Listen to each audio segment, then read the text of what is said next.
برادران ملت اسلامی، السلام علیکم ورحمۃ اللہ وبرکاتہ۔ الحمدللہ وکفا وسلام علی حبیبہ المصطفى، اما بعد فاعوذ باللہ من الشیطان الرجیم، بسم اللہ الرحمن الرحیم۔ کنتم خیر امۃ اخرجت للناس تأمرون بالمعروف وتنہون عن المنکر وتؤمنون باللہ، صدق اللہ مولانا العظیم۔ بارگاہ رسالت مآب صلی اللہ علیہ وسلم میں درود پاک کا ہدیہ پیش کریں۔ اللہم صلی علی سیدنا و مولانا محمد معدن الجود والکرم وآلہ واصحابہ الکرام وابنہ الکریم وبارک وسلم صلاة دائمة سرمدا ابدا۔ عزیزان گرامی وقار، ماہ ربیع النور شریف کی گرمی ابھی باقی ہے، اور بحمدی تعالی آپ سب کے چہرے کھلے کھلے اور حضور پاک صلی اللہ تعالی علیہ وسلم کی محبت میں مہکے مہکے نظر آتے ہیں۔ ہونا بھی یہی چاہیے۔ وقت آج جمعہ کا زیادہ ہو چکا۔ ایک چیز اچھی یہ بھی لگی کہ میں ویسے تو اس سال جلوس عید میلاد النبی صلی اللہ علیہ وسلم کے موقع پر ہندوستان میں حاضر نہیں تھا، لیکن ہر علاقے میں اپنے اپنے اعتبار سے لوگ حضور کی محبت میں جلوس کی شکل میں نکل بھی رہے تھے۔ ہبلی کے کیا حالات ہیں میں نے معلوم کیا، تو ظاہر سی بات ہے میرے عزیزوں، جو ہماری روایات باقی ہیں اسی روایت پر عمل کرتے ہوئے ٹھیک جس دن حضور پاک کی عید میلاد تھی اسی دن یہاں پر جلوس بھی نکلا۔ بات صحیح ہے؟ تو اس کا مطلب یہ ہے کہ حضور کے نام پر ہبلی والے کوئی کمپرومائز نہیں کریں گے انشاءاللہ، اور یہی ہونا بھی چاہیے۔ ایک بات میں بہت چھوٹے وقت میں کچھ چیزیں دے کر کے چلا جاؤں گا، ویسے بھی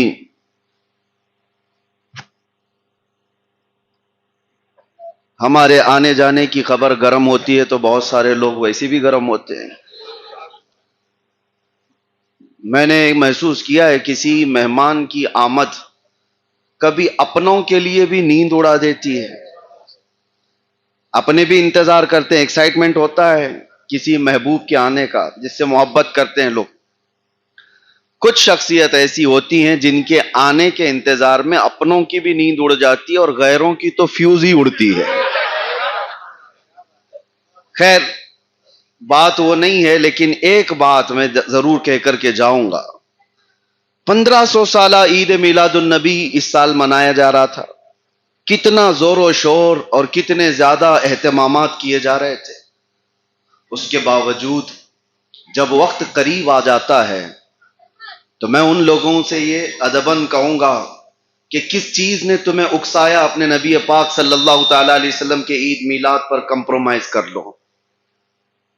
لوگ یہ دلیل دیتے ہیں کہ جلوس تو کسی بھی دن کیا جا سکتا ہے، حضور کی محبت میں تو کسی دن بھی کیا جا سکتا ہے، تو ہر دن کرو، ہر ہفتے کرو۔ ہمارے بزرگوں نے 12 ربیع الاول شریف کی ایک تاریخ جو متعین کی ہے، سب کے جذبات اس سے لگے ہوئے ہیں۔ ہم اپنے ہم وطن لوگوں کے بھی خیال کرتے ہیں، ڈسٹرب نہیں کرتے۔ یہ پہلی مرتبہ ایسا نہیں ہے کہ کوئی ٹکراؤ والی صورت ہے، ہم ٹکرانے والی بات نہیں کرتے۔ ہم اپنے نبی پاک کی محبت میں جب نکلتے ہیں تو انداز تو یہ ہے کہ کوئی اگر کاٹ بھی دے تو احساس نہیں ہونا چاہیے۔ محبت اسی کا نام ہے۔ حسن یوسف میں کٹی مصر میں انگشت زنا، سر کٹاتے ہیں تیرے نام پہ مردان ہارا۔ لوگ اگر جلوس میں نکل کر کے دیکھتے، وہ شریر لوگوں سے ہمارا کوئی تعلق نہیں جو جلوس کو انٹرٹینمنٹ کے لیے استعمال کرتے ہوں۔ عاشقان مصطفیٰ کے جذبات سے تو نہیں کھیلنا چاہیے۔ ہبلی والوں 100,000 بار مبارکبادی میں پیش کرتا ہوں، 1000 بار مبارکبادی پیش کرتا ہوں، اور فخر سے آج آپ کے سامنے کھڑے ہو کر کہتا ہوں کہ الحمدللہ آج بھی غیور سنی اس شہر میں باقی ہیں جو اپنے نبی کے نام پر کوئی سمجھوتا نہیں کریں گے انشاءاللہ، جو بھی ہو جائے۔ کیا آپ رمضان کی عید آ جائے، بقرعید آ جائے تو اٹھا کر کے کسی اور دن رکھ لو گے؟ یا پھر چاند سے کہو گے تھوڑے دن بعد نکلنا؟ کیا حالات ابھی گرم ہیں، خراب ہیں؟ کبھی جمعہ میں ایسی نوبت آ گئی تو کیا جمعہ اٹھا کر کے اتوار کو رکھ لو گے؟ نہیں، ان اللہ تبارک و تعالیٰ کی بارگاہ میں ایام مخصوص ہیں، جو دن مخصوص ہیں، انہی دنوں کے لیے یہ چیزیں مخصوص کی گئی ہیں۔ یہ میسج میں آج میلاد جلوس کے بعد اس لیے دے رہا ہوں کہ آگے سب کے ذہن میں یہ بات رہے کہ اگر کسی کو کسی نے قوم کا بڑا سمجھا ہے یا پھر آپ پر ٹرسٹ کرتے ہیں، اعتماد کرتے ہیں، تو کم از کم قوم کے ساتھ یہ کھیل نہیں ہونا چاہیے۔ چاہے ہمارے ساتھ کوئی بھی چیز ہو جائے، لیکن قوم کی جو ہمارے ساتھ محبتیں جڑی ہوئی ہیں اس کے ساتھ کھلواڑ نہیں ہونا چاہیے کسی اور کو راضی کرنے کے لیے۔ ایک بات یاد رکھیں کہ جس کو راضی کرنے کے لیے سب کیا جاتا ہے، یہ کبھی راضی نہیں ہوتے، کبھی راضی نہیں ہوں گے۔ آج تم سے تمہارا جمعہ چھین کر کے یہ کہیں گے تم نیوٹرل بن جاؤ، سیکولر بن جاؤ، کٹر نہ بنو، لیکن کل کو اس کے بعد پھر کسی اور چیز پر یہ چیزیں ہوتی رہیں گی اور کبھی تم سے کوئی راضی نہیں ہو سکتا۔ مجھے بابا جی رحمت اللہ تعالی علیہ کی ایک بات یاد آتی ہے۔ علامہ خادم حسین رضوی رحمت اللہ تعالی علیہ، ہزار ہار رحمتیں ان کی قبر پر ہوں۔ جس وقت ان کو پولیس گھسیٹ کر کے لے جا رہی تھی تو آپ نے کہا تھا تم تو کارندے ہو حکومت کے، جس طرح سے تمہیں کہا جاتا ہے ویسے کرو گے، لیکن ایک بات یاد رکھو، تم مجھے ٹارچر کر رہے ہو، کھینچ کر لے جا رہے ہو، دبا رہے ہو، جس کو خوش کرنے کے لیے تم میرے ساتھ یہ کر رہے ہو وہ تو تمہیں نہیں دیکھ رہا، وہ چاہے پرائم منسٹر ہو چاہے کوئی بھی ہو، جس کو خوش کرنے کے لیے تم مجھے کھینچ رہے ہو وہ تو تمہیں نہیں دیکھ رہا، لیکن میں جس کے لیے جا رہا ہوں وہ تاجدار مدینہ مجھے دیکھ رہا۔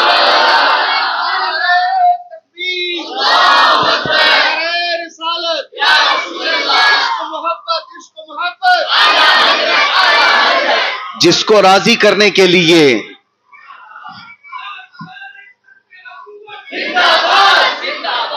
میں نے آیت یہ پڑھی ہے، تم خیر امت ہو، کنتم خیر امت اخرجت للناس، تم لوگوں میں خیر امت بنائے گئے ہو، تأمرون بالمعروف وتنہون عن المنکر، اچھائی کا حکم دو گے اور برائیوں سے روکو گے۔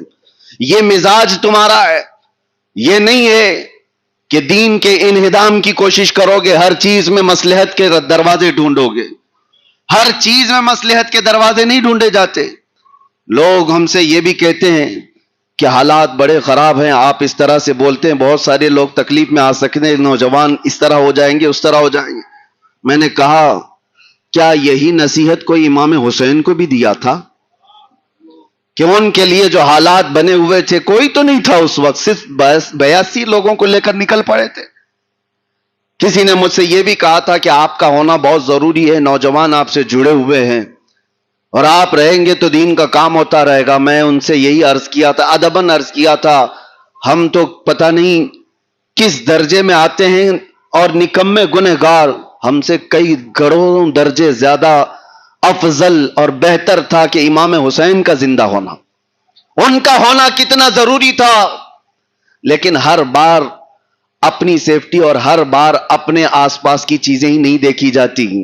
اسی لیے ایک محاورہ مشہور ہے، ایک محاورہ مشہور ہے، کیا ہے کہ جب تمہاری جان پہ کچھ بن پڑے تو صدقہ دے کر کے جان بچا لو۔ جان پر کبھی کوئی بیماری آ گئی تو کیا فرمایا گیا؟ صدقہ دے دو، اللہ تعالیٰ بلاؤں کو ٹالتا ہے۔ جب تمہاری جان پہ کچھ بن پڑے تو صدقہ دے کر جان بچا لو، اور جب دین پہ کچھ بات آئے تو جان دے کر دین بچا لو۔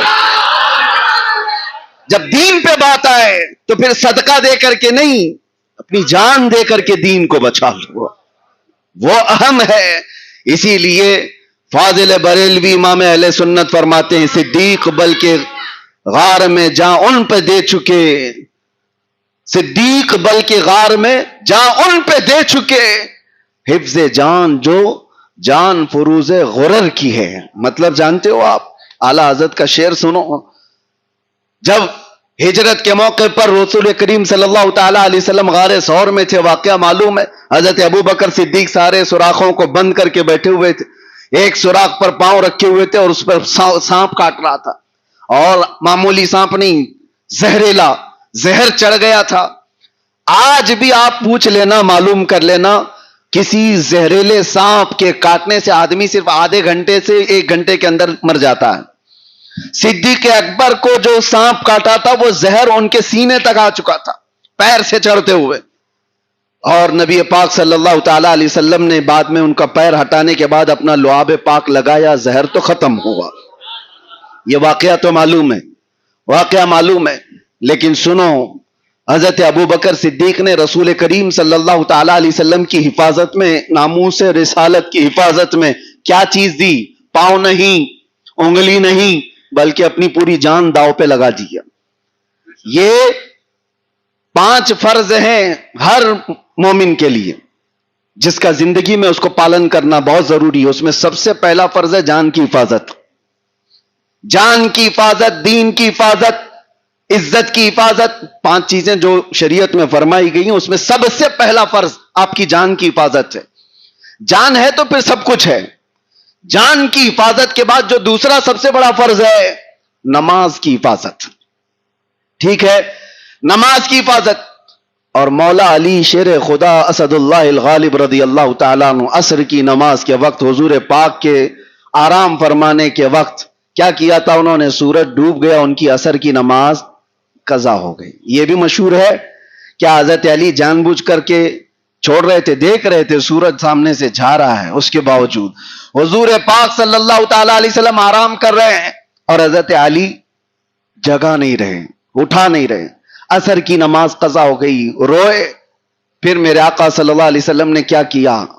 اشارہ کیا سورج کو, واپس آ جا, جہاں پر رکا تھا وہیں پر آ جا, عصر کی نماز علی کی باقی ہے. عصر پڑھ لی. لیکن دونوں نے کیا کیا؟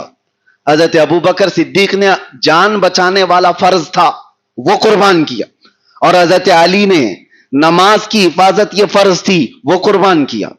کس کے لیے؟ حضور پاک کے لیے. اور پھر اعلیٰ حضرت کو سنو, اب ناموس رسالت کا مسئلہ پورا سمجھاتے ہیں. صدیق بلکہ غار میں جان ان پہ دے چکے. حفظ جان تو جان فروز غرر کی ہے, سارے فرائض کی جان ہے جان کی حفاظت کرنا. اور مولا علی نے واری تیری نیند پر نماز. یا رسول اللہ, مولا علی نے واری تیری نیند پر نماز, وہ بھی نماز عصر جو سب سے اعلیٰ خطر کی ہے. 5 نمازوں میں نماز عصر کو نماز وسطیٰ کہا گیا, بیچ والی نماز. اس کی حفاظت کا حکم اللہ نے قرآن میں فرمایا, حافظوا علی الصلوات والصلاۃ الوسطیٰ. اس نماز کی زیادہ حفاظت کرنے کا حکم ہے. اور اعلیٰ حضرت فرماتے ہیں مولا علی نے واری تیری نیند پہ نماز, وہ بھی نماز عصر جو سب سے اعلیٰ خطر کی ہے. دونوں نے, ایک نے جان وار دی اور ایک نے نماز وار دی. اب ہوا کہ آگے اعلیٰ حضرت فرماتے ہیں, یا رسول اللہ صلی اللہ تعالی علیہ وسلم, میرے آقا صلی اللہ تعالی علیہ وسلم کی بارگاہ میں کسی نے اپنی محبتیں پیش کی ہیں تو وہاں پر کوئی چیز باقی نہیں رکھی جاتی, بھر بھر کے دیا جاتا ہے. بدلا ہی نہیں بلکہ اتنا دیا سرکار نے مجھ کو جتنی میری اوقات نہیں. یہ تو ان کا کرم ہے, ورنہ مجھ میں تو ایسی بات نہیں. یہ تو ہم زندگی میں دیکھ رہے ہیں. ایک بار کیا حضور پاک کی عزت پر بات کرو, لوگ ٹک ٹک کر کے تمہارا چہرہ دیکھنے لگ جائیں. یہ کس کی عطا ہے؟ حضور پاک کی عطا ہے. صدیق اکبر نے جان وار دی لیکن گئی نہیں جان. مولا علی نے نماز وار دی, ان کی بھی نماز گئی نہیں. ان کی جان بھی بچی ہے, ان کی نماز بھی بچی ہے, گیا کسی کا نہیں. اعلیٰ حضرت فرماتے ہیں تو نے پھیر دی جان اور ان کی نماز. یعنی حضور پاک صلی اللہ علیہ وسلم نے ان کو ان کی نماز پھیر دی اور ان کو ان کی جان پھیر دی. پر وہ تو کر چکے جو کرنی بشر کی ہے, وہ تو کر چکے پر کرنی بشر کی ہے. اس پورے 2 واقعے کے بعد اعلیٰ حضرت کہتے ہیں ثابت ہوا کہ جملہ فرائض فرو ہے. فرع کا مطلب سمجھتے ہو؟ ایک اصل ہے, ایک فرع ہے. اصل مین برانچ اور فرع کا مطلب برانچ ہے. اصل کی جو شاخ ہوتی ہے اس کو فرع کہتے ہیں. اور اعلیٰ حضرت کہتے ہیں جتنے فرض ہیں، نماز ہو، زکوٰۃ ہو، حج ہو، جان کی حفاظت ہو، یہ سارے فرائض یہ فرع ہیں، برانچ ہیں، شاخ ہیں. کہنے کو تو شریعت میں یہ سب فرض ہیں، لیکن اعلیٰ حضرت کہتے ہیں یہ دو واقعے کے بعد تو پتہ چلتا ہے، ثابت ہوا کہ جملہ فرائض فروع ہے، اصل الاصول بندگی اس تاجور کی ہے.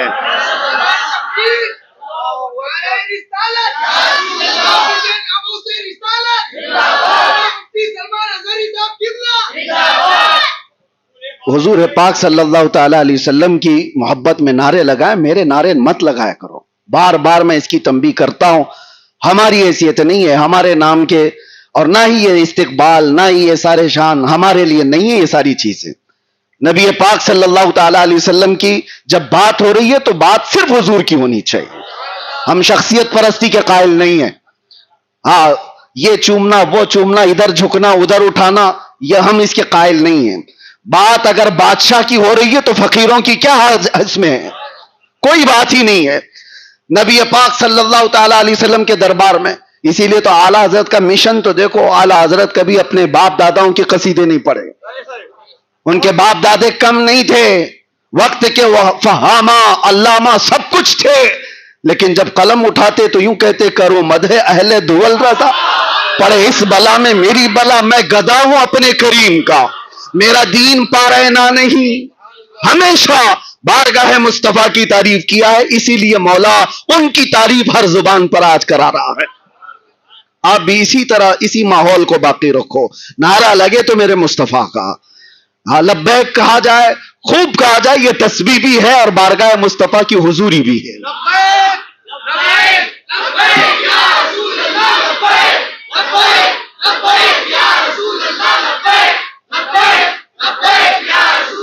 میرے عزیزو توجہ، جب کبھی کوئی کہتا ہے میں گھر میں بیٹھا ہوں، میں گھر میں بیٹھا ہوں، لوگ آ رہے ہیں، ملنے والے آتے ہیں جاتے ہیں، سب باہر سے تم کہہ رہے ہو مفتی صاحب میں آ گیا ہوں تھوڑا سا مل لو، آ گیا ہوں، کبھی فون پہ کبھی دروازے پہ. غیرت ہوگی 2 بار 3 بار تو آ تو جائیں گے، دروازہ کھول کے مل تو لیں گے. کب سے بیچارہ پکار رہا ہے مفتی صاحب میں یہاں ہوں، میں یہاں آیا ہوں. میرے عزیزو بلا تشبیہ و بلا تمثیل، لبیک یا رسول اللہ کا مطلب یہ ہوتا ہے اے اللہ کے رسول میں آ گیا ہوں، اے اللہ کے رسول میں حاضر ہوں. کتنی مرتبہ پکارو گے؟ یہ دنیا والے تو دنیا والے ہیں، میرا رسول ایسا غیرت مند ہے، وہ ایک ہرن کے آنسو بھی برداشت نہیں کر سکتا، وہ ایک لکڑی کے رونے کو بھی گوارا نہیں کرتا. تم تو امتی ہو جس کے لیے میرے آقا رویا کرتے تھے. میرا وجدان یہ کہتا ہے کہ لبیک یا رسول اللہ صرف ایک نعرہ نہیں ہے، یہ اپنے نبی پاک کی بارگاہ میں حاضری کا ایک عظیم تحفہ ہے. جس دن نظر کرم ہوگی آقا صرف اتنا فرما دیں گے آ جا، کب سے تو پکار رہا. یہی تو ہمارا مشن ہے یا رسول اللہ، ہر ستم ہر مصیبت گوارا ہے، بس ایک بار کہہ دو کہ تو ہمارا ہے. اللہ ہمیں اسی حال میں زندہ رکھے اور اسی پر موت عطا فرمائے. آپ خیر امت ہو، امر بالمعروف اور نہی عن المنکر پر جاری رہو، اچھائی کا حکم دینا اور برائیوں سے روکنا. آج ضرورت ہے اس معاشرے کی اصلاح کی. مجھے اندازہ ہے بہت سارے لوگوں نے شکایتیں کی، ان بچوں کو بھی جو ابھی 18 سال کے بھی نہیں ہوئے، ابھی 20 سال کے بھی نہیں ہوئے، وہ نشہ کی لت میں گر گئے. اور ایسے ایک صاحب ہمارے ابلی کے آئے تھے، وہ دادا ہیں اور ان کے پوتے کی شکایت لے کر میرے پاس آئے تھے. کہا حضرت میرا بچہ 4تھی کلاس میں جاتا ہے. 4تھی کلاس کس کو کہتے ہیں؟ کتنا ہوگا؟ 9 سے 10 سال کی عمر ہوگی. کہتے ہیں اس کے بیگ میں میں نے کتنی مرتبہ نشہ پکڑا، ڈرگس. یہ کہاں سے چیزیں آ رہی ہیں؟ کیا 10 سال اور 12 سال کے بچے اس میں ملوث ہو سکتے ہیں؟ آج کس طرف جا رہی ہے یہ قوم؟ اے نوجوانوں، آپ اس کو یہ مت سمجھو کہ انٹرٹینمنٹ ہے، کر لیں گے چل جائے گا. یاد رکھو اللہ کے حضور حاضر ہونا ہے. تم میں سے کوئی بھی طاقتور بن کر کے بھی اس دنیا میں 1000 سال جی نہیں سکے گا. جی بھی لیا تو اس کے بعد بھی موت ہے. یہاں پر کسی کی دائمی زندگی نہیں ہے، اللہ کے حضور جانا ہے. اور اس حال میں تمہیں لے جایا جائے گا، تمہارے ہاتھ پیر بھی ہل نہیں سکیں گے، تمہارے ناک میں روئی ٹھونس کر کے، تمہارے پیٹ کو رسی باندھ کر کے، انگوٹھوں کو بھی باندھ کر کے لوگ کس طرح لے جاتے ہیں.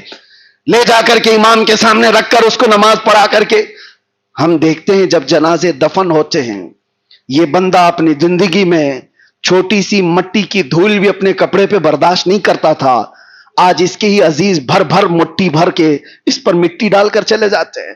ہم سب کا بھی وہی حشر ہونا ہے، سب کا بھی وہی حال ہے، اور اس قبر میں جانے کے بعد کس کو چیخو گے، کس کو پکارو گے، کس کو بلاؤ گے؟ وہ دوست آئیں گے جو تمہارے، جن کے لیے تم نے ماں باپ کو تک چھوڑ دیا، وہ دوست آئیں گے جن کے لیے تم نے اپنی حیثیت بدل دی، اپنے پیسے برباد کی، کوئی بھی نہیں آتا۔ دوستوں کا تو حال یہ ہے کہ ادھر مٹی نہیں ہوئی ادھر وہ قبرستان سے نکل گئے، کچھ دیر تک اگر کوئی بیٹھا تو بھائی یا باپ بیٹھ جائے یا بیٹا بیٹھ جائے، باقی کسی کا نہیں ہے۔ دنیا ہے، تمہاری سانسوں کی مالا جب تک چل رہی ہے تب تک ساتھ ہے، یا تمہارے ہاتھ میں پیسہ ہے، منصب ہے، تب تک ساتھ ہے، باقی سب چھوڑ کر جائیں گے۔ جب قبر کی تختیاں بند ہو جائیں اور گھوپ اندھیرا چھا جائے، اس وقت کوئی نہیں آتا، کوئی نہیں ہوگا۔ تم نے اپنے آپ کو جب برباد کیا، اس کے بعد سے اس کی شروعات ہوگی۔ قبر کی زندگی آخرت کی پہلی منزل ہے، یہاں سے پھر تمہارا احتساب، یہاں سے پھر تمہارا حساب شروع ہو جائے گا۔ بتا تو نے جوانی کہاں کہاں خرچ کی ہے، کہاں کہاں خرچہ کیا؟ میرے عزیزو، اس اندھیری رات میں اگر کوئی آتا ہے تو صرف آمنہ کا لال تشریف لاتا ہے۔ میرے آقا صلی اللہ علیہ وسلم کی آمد کی بات بتائی جاتی ہے، وہ قبر میں تشریف لاتے ہیں۔ جو نبی پاک صلی اللہ تعالی علیہ وسلم قبر میں بھی آئیں اور حشر میں بھی ہمارا ہاتھ پکڑے، آج تم ان کا دامن پکڑنے سے بھاگ رہے ہو، آج تم ان کے پیچھے چلنے سے بھاگ رہے ہو۔ آ جاؤ واپس، اٹھو، وہ گر نہ حشر نہ ہوگا پھر کبھی، دوڑو کے زمانہ چال اپنی چل گیا، اپنے محلوں کو نشہ سے پاک کرو۔ دل درد کرتا ہے میرے عزیزوں، میرا ان سے کوئی لینا دینا نہیں ہے، ان نوجوان بچوں سے ہمارا کیا رشتہ ہے؟ تم نشہ کرو گے، برباد ہو جاؤ گے، لوگ تماشا دیکھ کر کے ہنسیں گے اور کچھ نہیں ہوگا۔ ایک چھوٹی سی بچی ہے، جنازے میں حاضر تھا، میں آپ کو بتا رہا ہوں، 6 سال کی بچی ہے، اس کا باپ کینسر کی وجہ سے مر گیا، بہت جوانی میں مر گیا، اور کینسر کس وجہ سے؟ نشہ کی وجہ سے۔ اور اس کی بچی نے ایک بار مجھ سے جو سوال کیا، آج تک دل پہ لگتی ہے بات، کہا کہ حضرت آپ تو بتائیے، ہم تو چھوٹے ہیں اور میری ماں کے لیے ہمارا کیا قصور ہے جو ہمارے ابا اس طرح کر کے چلے گئے؟ ہمارا کیا قصور ہے؟ ہمارا کیا؟ پوری زندگی ہم بغیر باپ کے ہی رہیں گے؟ اس بچی کے وہ جملے آج بھی چبھتے ہیں۔ میں نوجوانوں سے پوچھتا ہوں، تم کس پر ظلم کرو گے؟ تمہارے ساتھ کتنی زندگیاں جڑی ہوئی ہیں، کتنی زندگیاں جڑی ہوئی ہیں، تم اپنے انٹرٹینمنٹ کے لیے، اپنے عیش کے لیے کتنوں کو برباد کرو گے؟ ان کی زندگیاں نہیں ہیں جو تمہاری آس پر جی رہے ہیں؟ تمہارے بچے ہیں، بھائی ہیں، بہنیں ہیں، کتنے لوگ تمہارے انتظار میں ہیں۔ میں جانتا ہوں کتنے ایسی مائیں انتظار میں، کتنے تو نوجوان جیل میں اسی طرح سے دیکھے گئے جو ناحق ایسے کاموں میں مبتلا ہو کر جیل کی سزائیں کاٹ رہے ہیں، اور ان کی مائیں 2-3 گھنٹے باہر گیٹ پر بیٹھی رہتی، دھکے کھاتی ہوئی، دھوپ میں، بارش میں، سب جگہ ان کو دیکھ کر کے بھی ترس آتا تھا، اور وہ مائیں انتظار کرتی ہیں بیٹا صحیح ہو کر کیا جائے گا۔ ہم نے اپنی حیثیت کے مطابق جس کو جتنا اصلاح کرنا تھا وہاں اصلاح کیا ہے، لیکن آپ کو میں یہ بات بتا رہا ہوں کہ تمہاری زندگیاں صرف تمہارے ماں باپ، بھائی بہن اور بیٹوں سے ہی نہیں جڑی ہیں، میرے مصطفیٰ سے جڑی ہوئی ہے۔ آبرو ماذا نام مصطفیٰ، ہم سب کی عزت و آبرو مصطفیٰ کے نام سے ہے۔ اور جب میں یہ بات پڑھتا ہوں تو رونگٹے کھڑے ہو جاتے ہیں۔ میرے آقا نے جو فرمایا، تمہارے تلووں میں کانٹا بھی چبھے تو مجھے اس کا درد ہوتا ہے۔ کون ہے جو ہماری ان غموں کو سننے والا؟ کون ہے میرے مصطفیٰ کریم صلی اللہ علیہ وسلم کے علاوہ؟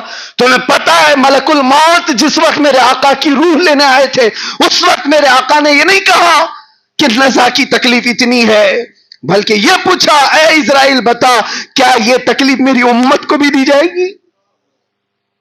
جب ملک الموت نے کہا سکرات سے سب کو گزارا جائے گا، تو حضور کی آنکھوں سے آنسو نکل آئے۔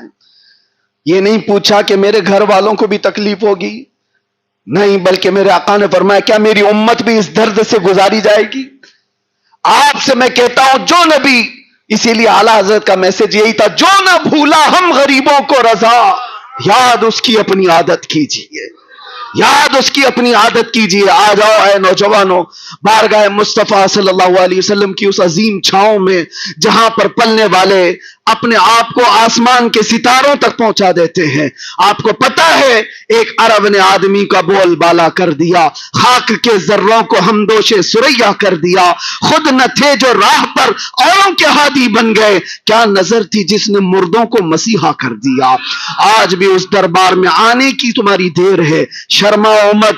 جن لوگوں کے دہلیز پر تم نے گھنٹوں گزارے ہوں گے، اس نیتا، اس آقا، اس مالک، لیکن ملا کیا؟ تمہارے غموں کی بپتا جہاں سناتے ہو لوگ تمہارا مذاق ہی تو اڑاتے ہیں، مذاق اڑاتے ہیں۔ تمہارا بیٹا بگڑ گیا، کسی کے پاس جا کر کے شکایت کی، اس نے ہاں ہاں کر کے سن لیا، جانے کے بعد چار لوگوں سے کہتا پتا ہے فلاں آیا تھا اپنے بیٹے کے بگڑنے کی شکایت کر رہا تھا، اس کا بیٹا تو برباد ہو گیا، ایسا ہے ویسا ہے۔